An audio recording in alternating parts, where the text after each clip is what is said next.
Okay folks, this is just going to be a quick little informational video. As you can see here, I've got my new Seiko Black Monster SRP307. This is the second generation of the Black Monster. I am going to, I bought this used, and I bought this used knowing that the bracelet was rather scuffed up from just your typical use, wear, and desk diving. So what I'm going to do in this video is I'm going to show you a little bit of do-it-yourself. That is how to clean up a scuffed bracelet. Now, all you need is you need a bracelet, obviously, and you need a piece of sponge, okay?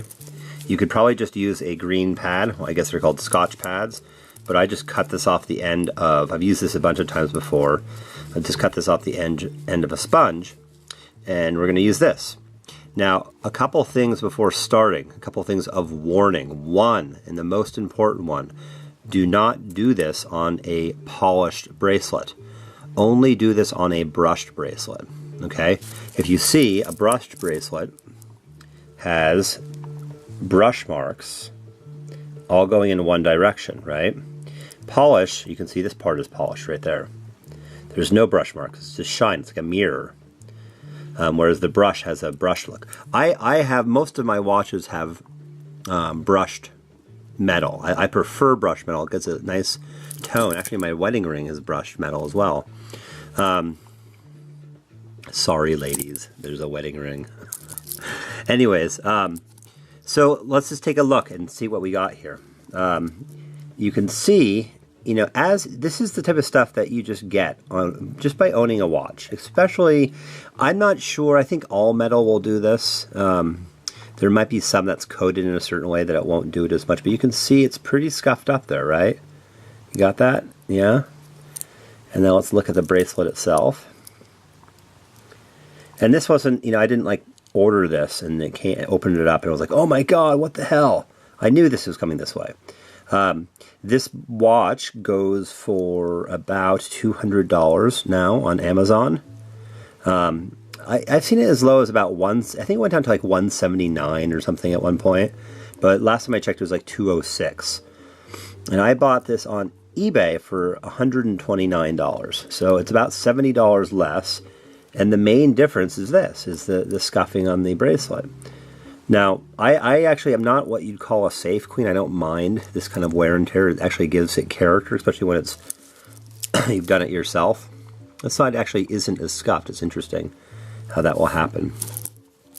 But, you know, it's also nice to clean it up every once in a while. So let's just take a look. This is all you do. It's very, very simple.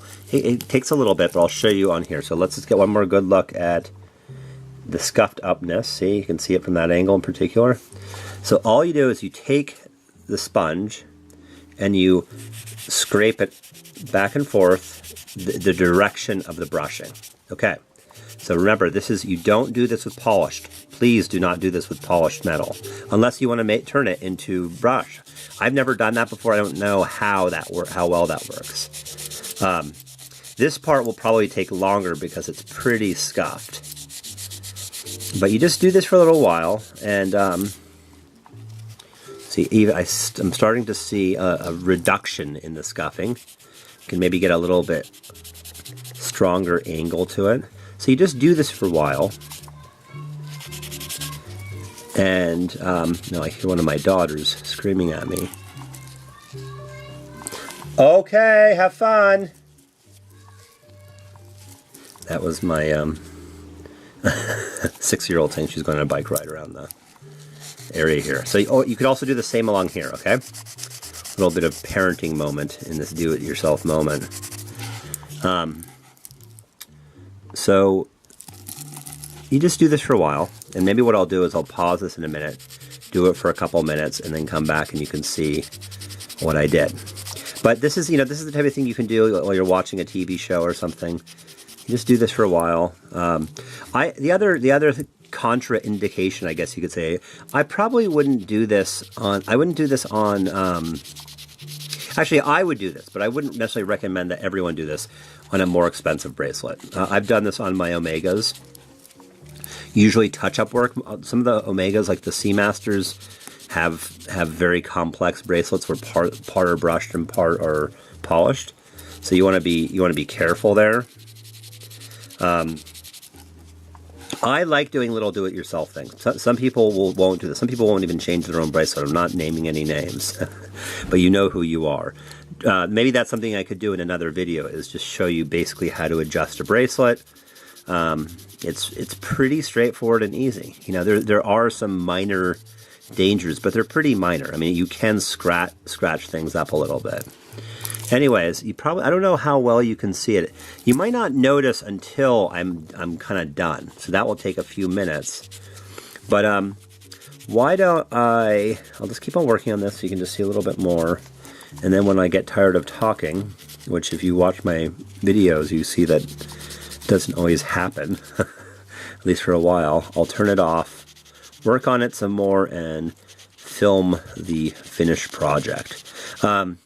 The other thing that you might want to consider when you're doing this is that you're brushing the metal, and the fineness of the brushing isn't as fine as it would be in a lot of cases. In some cases it is. In some cases it is. It does a pretty good job, right? This just does a pretty good job. It just brushes the metal, and you get a nice sort of brushed look back.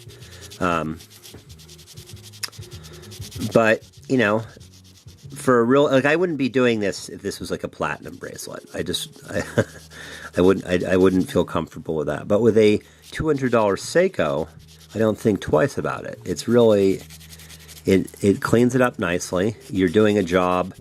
You know, you could have your jeweler do this for, I don't know, 20 bucks maybe? I don't know. Who knows what they would charge. You could have me do it for 20 bucks. I'd happily do this for you for 20 bucks. But they're not going to really be doing that much different. If you have a complex bracelet like the Seamaster, I'm actually not sure how they do that. They might cover up the polished parts, and then brush the metal, the whole thing, and then.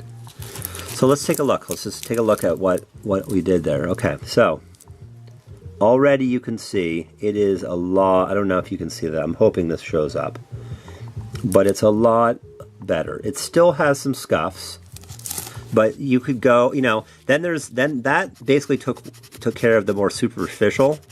There's nothing on this that we couldn't completely bring back to near new. You're not gonna, there might be some scuffing on the polished areas, so I'm not really even touching those. But you can get it to a nice condition this way. But there are layers to it, so you do have to keep on going at. Like, for instance, going back here,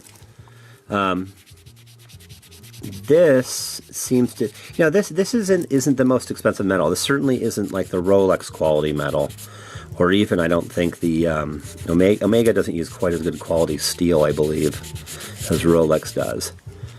So it's probably softer, meaning it's easier to scratch. So, you know, in a way, you do this, and then you wear it, and you're back to where you were before you did it. Like these, they do scratch up pretty easy. And it's just part of owning a watch. You know, I personally don't wear watches just to stay in the box, you know.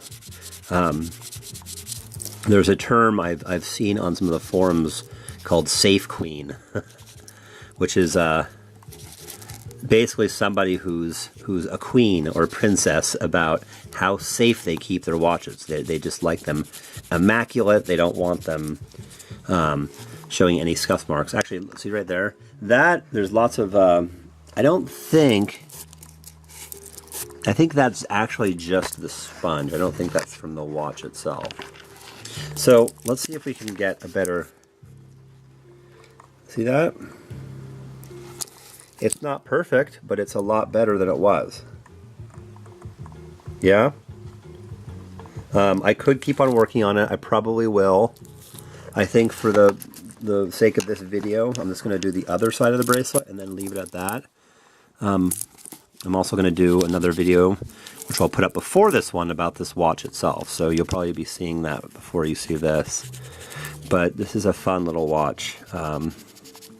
Really an icon well, really, the first generation version of this is an iconic, affordable dive watch. I have seen, and I'm just repeating myself, because I'm probably mentioned this in the other video, but I've seen many a nice collection of Tier 4 and up watches that have a stray black monster in it, because people just love them. And I think the reason people love them is that they have a unique look. There's no watch that looks quite like that, is there?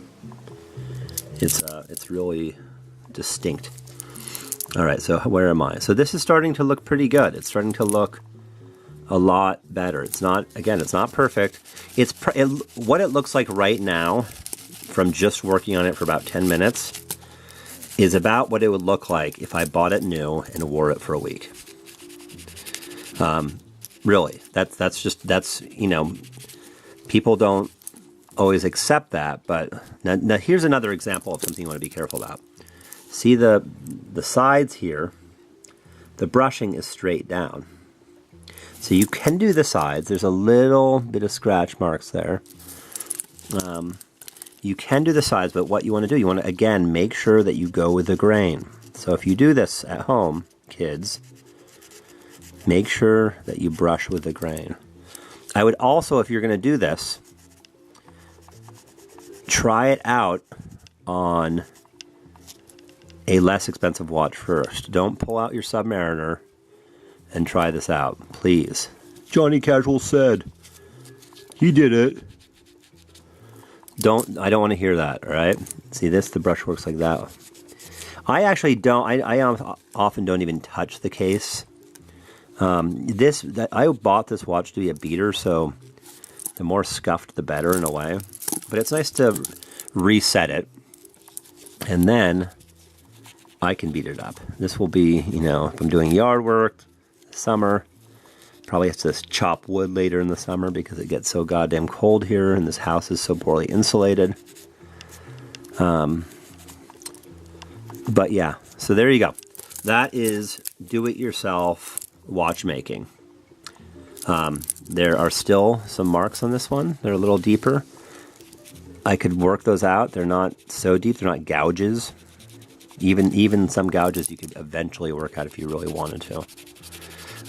Not real gouges. Those are not. It's not a gouge. This is a scratch.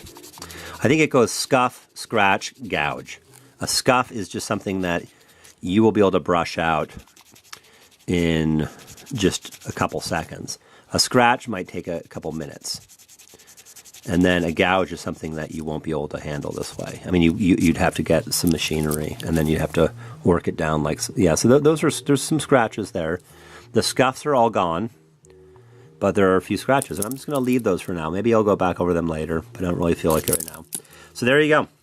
That is some do-it-yourself watch buffing. All right, later. The wedding ring. Anyways, so let's just take a look and see what we got here. You can see, you know, as this is the type of stuff that you just get on just by owning a watch. Especially, I'm not sure. I think all metal will do this. There might be some that's coated in a certain way that it won't do it as much, but you can see it's pretty scuffed up there, right? You got that? Yeah? And now let's look at the bracelet itself. Okay, folks, this is just going to be a quick little informational video. As you can see here, I've got my new Seiko Black Monster SRP307. This is the second generation of the Black Monster.